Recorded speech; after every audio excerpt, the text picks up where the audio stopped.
नमः शिवाय गुरुवे सच्चिदानंदमूर्तये निष्प्रपंचाय शांताय निरालंबाय तेसे गुरुर्ब्रह्मा गुरुविष्णु गुरुर्देवो महेश्वरः गुरु साक्षात् परब्रह्म तस्मै श्री गुरुवे नमः। अखंडमंडलाकारं व्याप्तं येन चराचरं तत्पदं दर्शितं येन तस्मै श्री गुरुवे नमः। सद्गुरुदेव परमहंस जी महाराज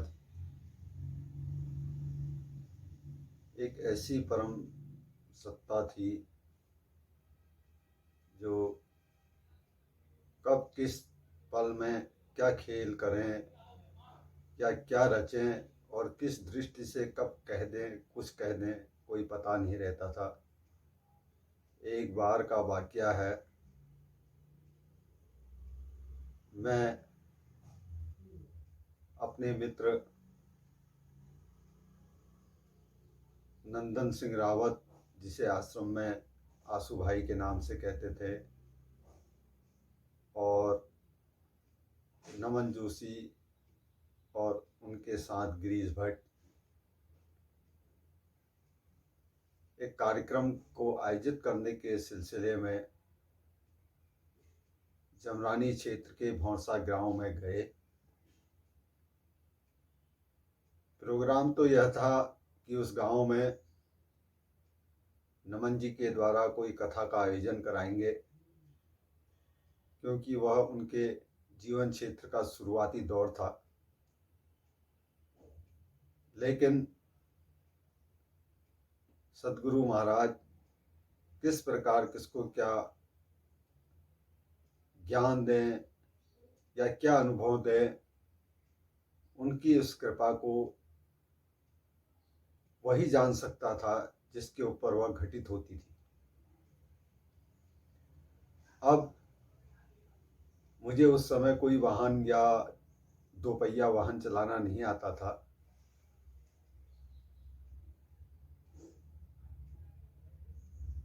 तो आसू भाई से कहा, तुम स्कूटर चला के ले चलोगे,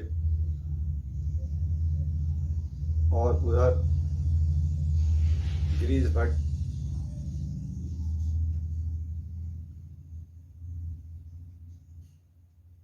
और नमन जी। अब चलते समय बहुत पहले मुझसे परमहंस महाराज जी ने नाद बिंदु उपनिषद की चर्चा की थी कि तुम्हारे पास वह पुस्तक होगी तो कभी समय होगा तो लेते हुए आना। और घर से चलते समय मैंने श्री राम आचार्य द्वारा रचित 108 उपनिषद के अंतर्गत नाद बिंदु उपनिषद का वह खंड अपने साथ रख लिया। इधर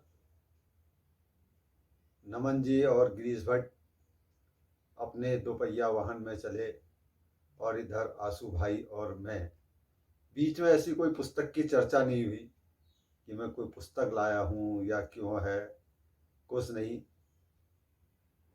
हम चारों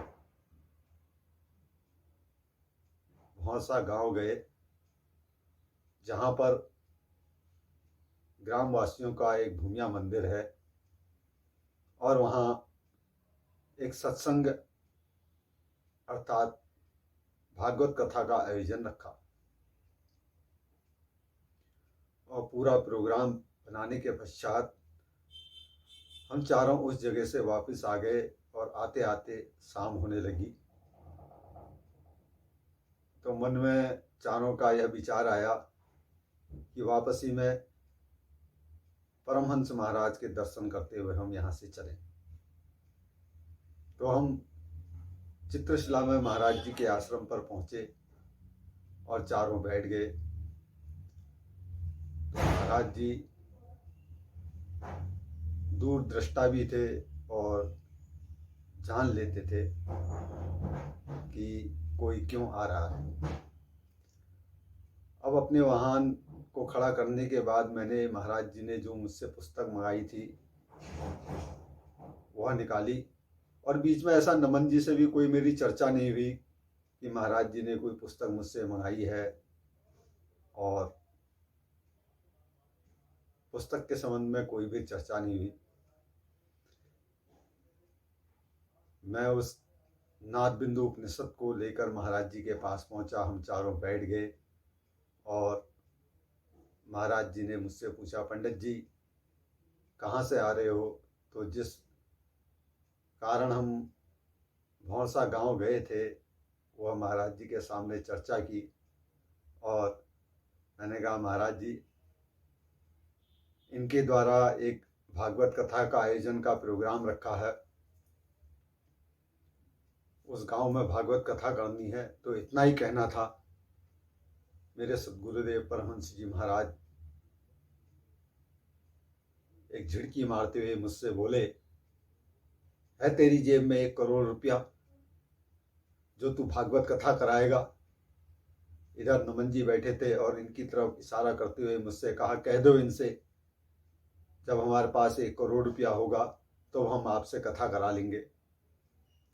तो महाराज जी के शब्दों का पालन करते हुए मैंने नमन जी से प्रार्थना करी कि मैं अभी भागवत कथा का आयोजन नहीं कर सकता हूँ, मेरे पास 1 करोड़ रुपया नहीं है।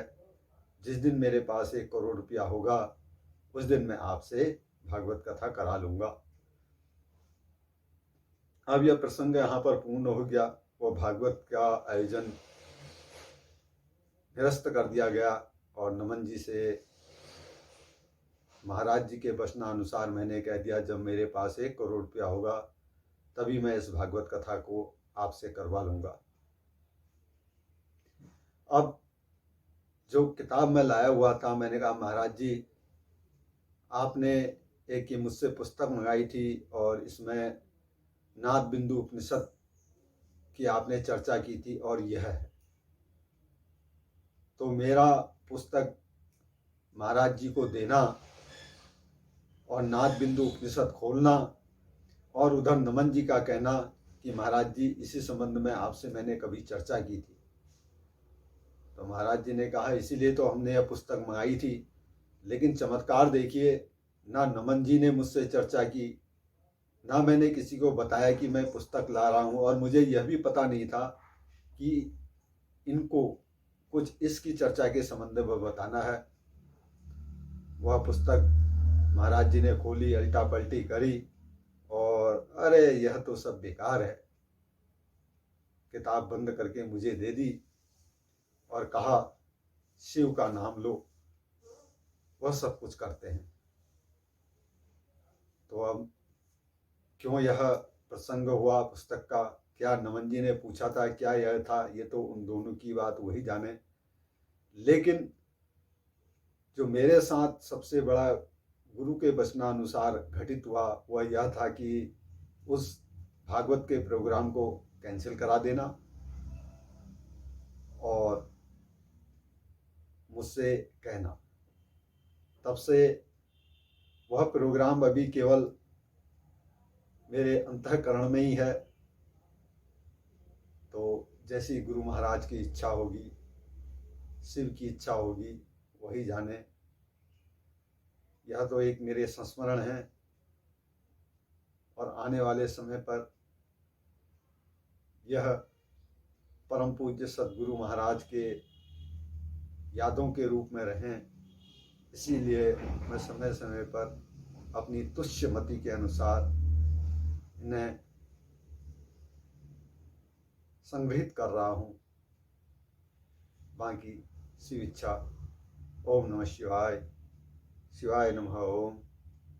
परमहंसाय विद्महे महाहंसाय धीमहि तन्नो हंसो प्रचोदयात्। सद्गुरुदेव महाराज सभी की हर प्रकार से रक्षा करें, हम उन्हीं की शरण में।